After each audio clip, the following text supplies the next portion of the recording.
Venk, Ravi, hey, congratulations on the Four Samosas. All four of Thank them. you. Yes. Thank you. Thank you.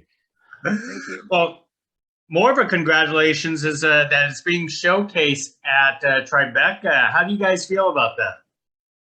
I feel very excited. It's a fantastic festival. It's obviously a festival that I've been following and they're always excited to see other films, what's in there, and to finally be there with a film is fantastic. And I think it also gives us a path forward with the film as well, which is brilliant.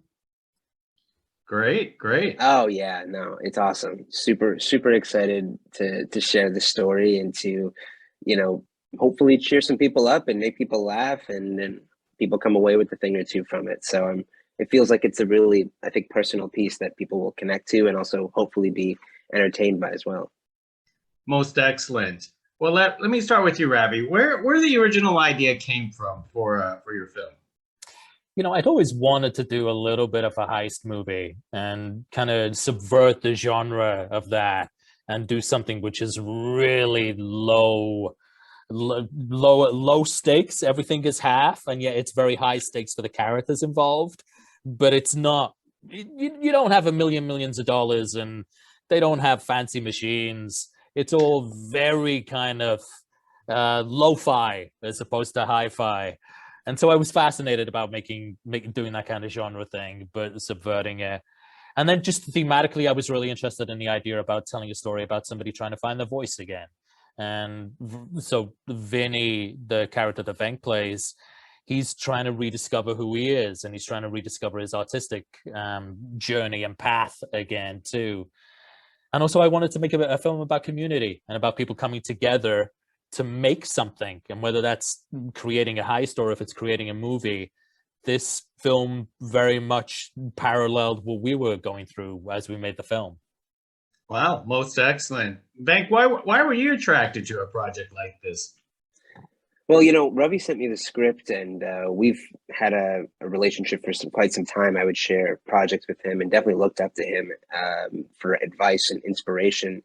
And so when he sent me the script, I just really resonated with the character, and this sort of wannabe rapper who feels a little bit stuck in his life and kind of wanting to get back with this woman that he feels that they should be together.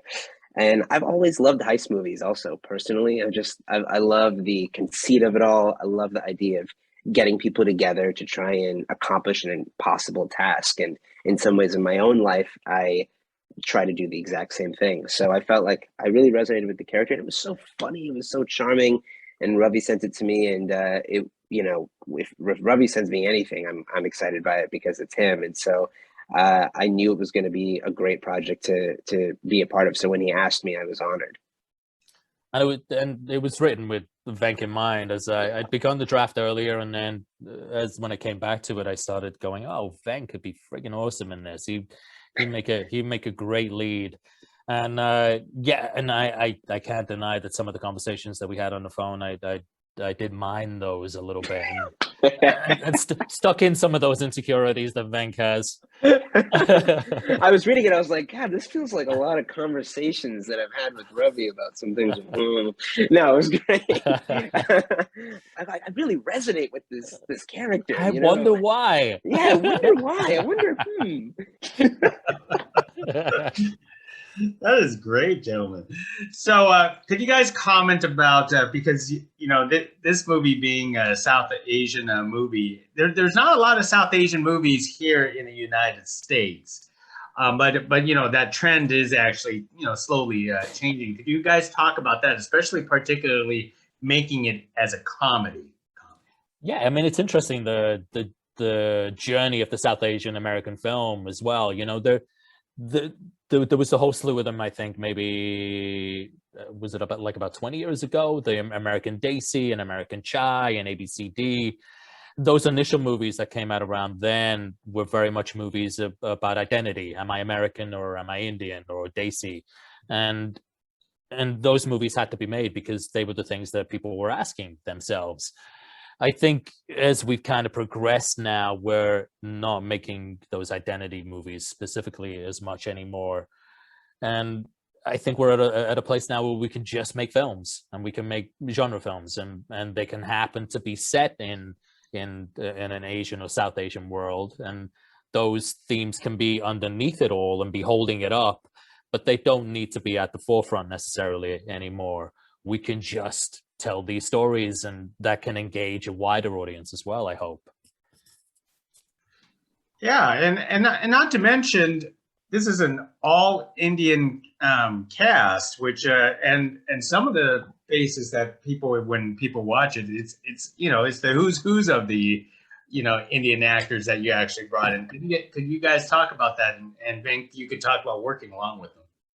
Oh yeah, I mean, the casting for this was such a joy, honestly, just because there's so many great roles that are in this script for someone to take on. And so the fact that the whole thing is a South Asian cast, bringing everybody together, bringing out the essence of that character, and we really found people who I think in some ways were these characters, and kind of had those qualities already kind of baked in within them. And of course, having people like Karan Soni, Meera Simhan, Tony Mirkandani, like some of these actors throughout the day who've kind of been around, and to have them be a part of a film, Summer Bishal as well, to kind of work with them and yet feel like every character kind of has their moment and has a scene. And that's such a tricky balance, I think, in a film when you're navigating a protagonist and their journey, but also these supporting characters that also feel so lived in. And I think that has to do with the casting and the amazing talent that we have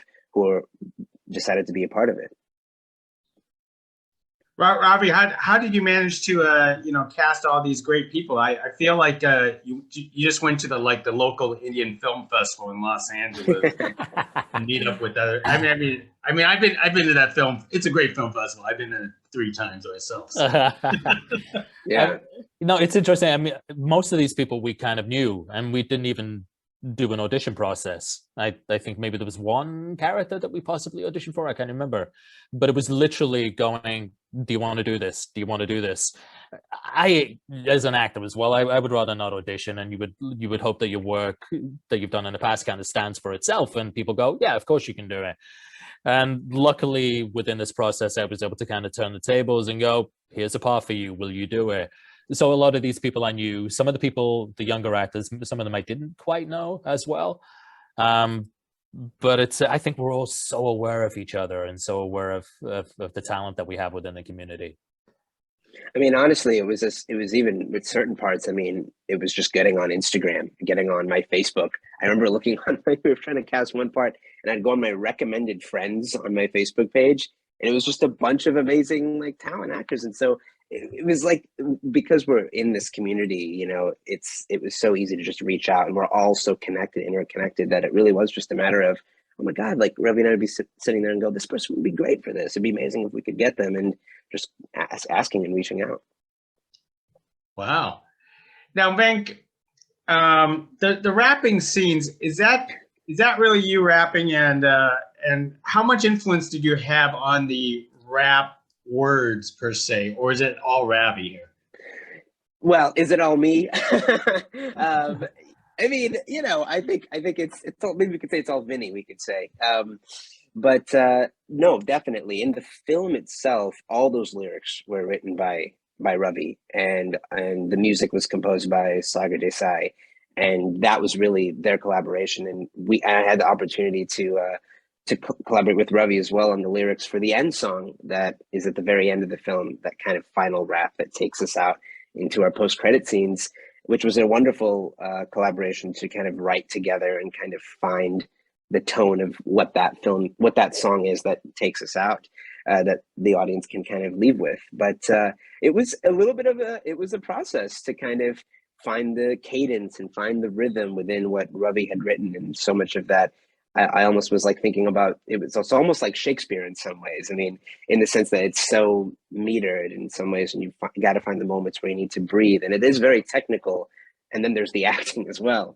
So kind of marrying those two together, I think, was the real art form of it. And it was, I think it works. I hope it works. And I think Venk is looking at a second, third career. But a second, third career. A third quiver to his bow.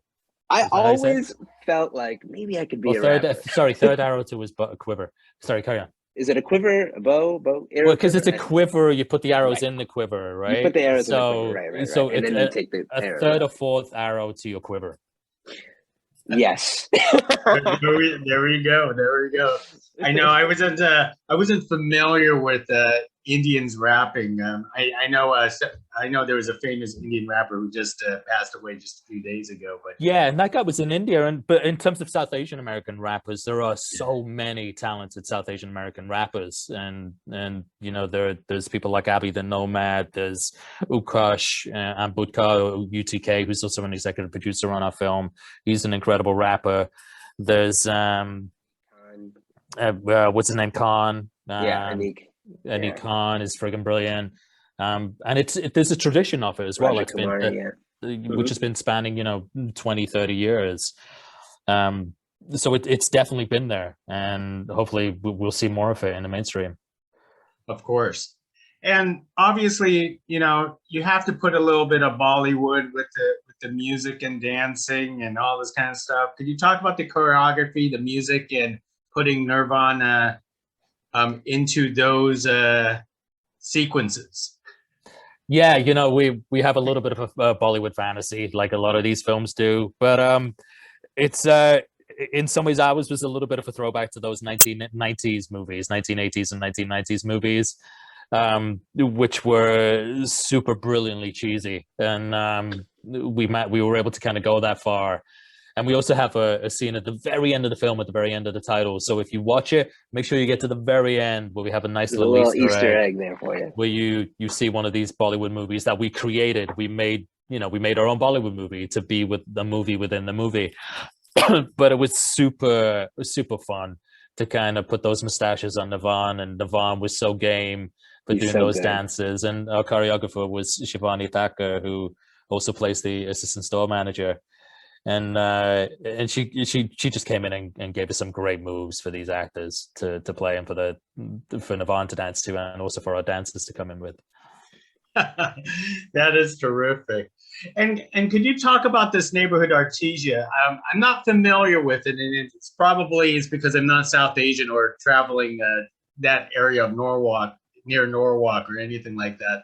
Is it an all Indian community out there?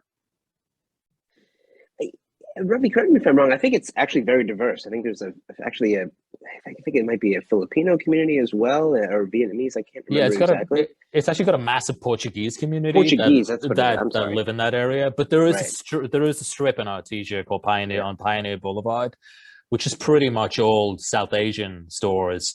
And then as you kind of head a little bit further north, it becomes more Asian stores as well. So it is a mixed area. But there's this definite kind of area or part of the strip which is very South Asian, with so many great restaurants and sari stores and grocery stores. And it's a place where, like when my parents come visit from England, it's like, we always go, let's take a trip down to Pioneer Boulevard. And it becomes that spot. And it's had its ups and downs. I think as Indian restaurants and stores have opened up all over Southern California, it's become less of a destination place. But I think it's kind of resurrecting itself as well. And, hopefully films like this can kind of get people to latch onto that area again, because it's so friggin' cool. And the community itself over there was so supportive of us making the film as well. So what supermarket did you find to have your heist take place here?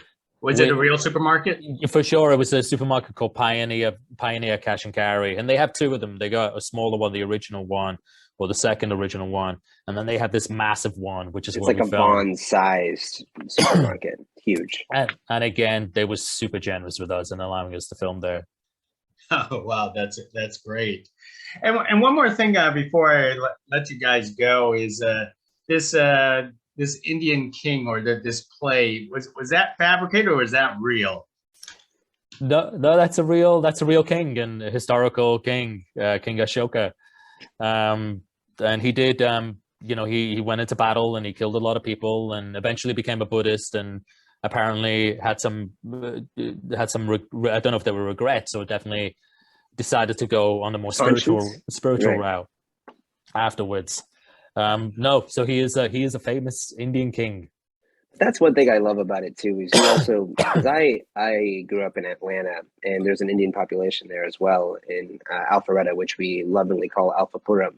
And I used to be a part of some of those community theater plays, and I think what an amazing way for people who come to this country to kind of immigrants to celebrate where those stories, and to do these natakams, and to do these dramas, right? And it's so heightened, and the makeup is so intense, and it's very declarative, and there's this really cool quality to it that I just love so much. And it was in the script, and the fact that we were able to get that group of, and they're actual actors, and this is like something they do, all those people. So it's amazing to have them be a part of it.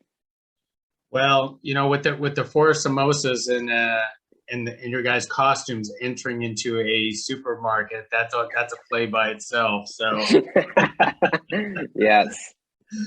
Well, gentlemen, hey, congratulations for your film, and I really thank you guys for carrying this conversation with us about it. And hopefully, everyone enjoys it. It's a very fun film, especially at Tribeca, that everyone's going to get a chance to watch. Thank you very much. Appreciate it. Thank you, Thanks, Gig. Gig. Really appreciate you having us. Thank you so much. Thanks for the time.